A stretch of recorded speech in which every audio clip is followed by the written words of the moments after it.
In 11.4, we're going to simplify a rational expression. And rational just means a fraction. So we're just simplifying fractions. That's all that's happening here. We just have some x's in our fractions this time.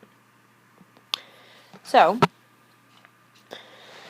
what you want to do, so when we're just simplifying, we just have one fraction for all these. You always want to factor everything that you can. And then you cross out any common factors from top to bottom. You can't separate things inside of parentheses, but you can cross out an entire parentheses. Okay, so we'll start off easy here. 6 over 8x, well, both of these can reduce by 2. I can't factor anything. So I'm just reducing. 6 over 2 is 3. 6 divided by 2. And 8x divided by 2 is 4x. And I'm done. That's it. Now in the second one, I can factor.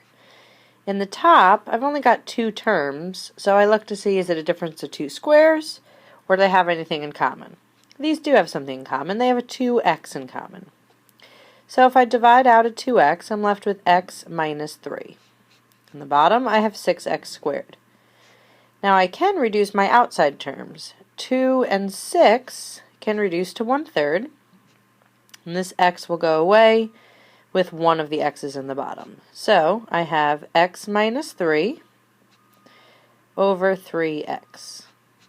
And I can't reduce anything else because of the subtraction in the top. So I'm not allowed to simplify the x's or the 3's because of that subtraction. Messes everything up. Addition does too. It's not just subtraction. Okay, so in the last one here, I do have a difference of 2 squares on top, so that'll become x plus 2 and x minus 2. And in the bottom, I can factor that, and that'll be x plus 3, x minus 2.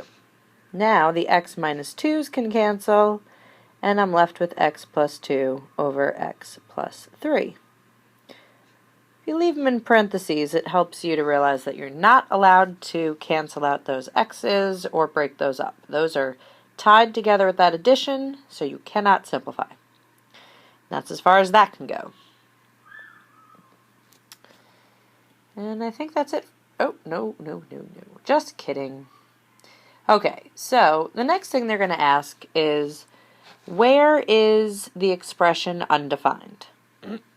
Well, what that really means is, when is a fraction bad?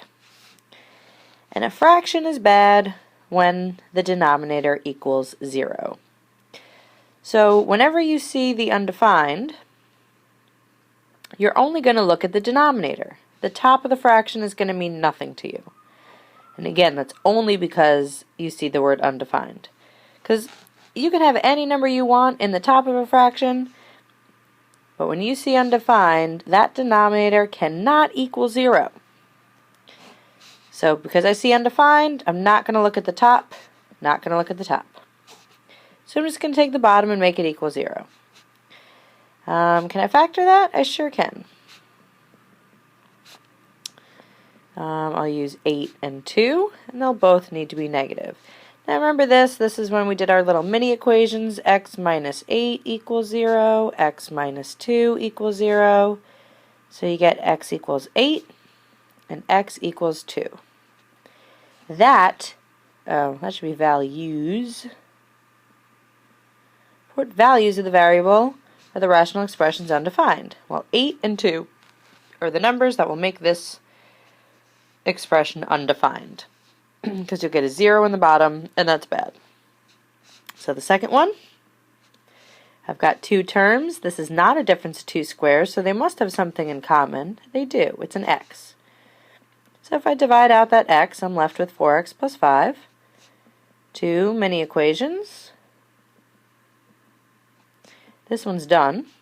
But over here, 4x equals negative 5, and then if you divide, you get negative 5 over 4.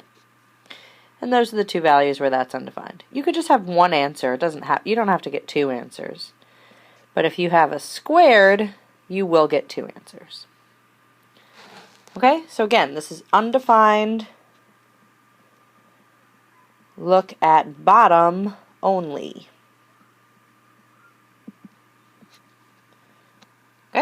And that is 11/4.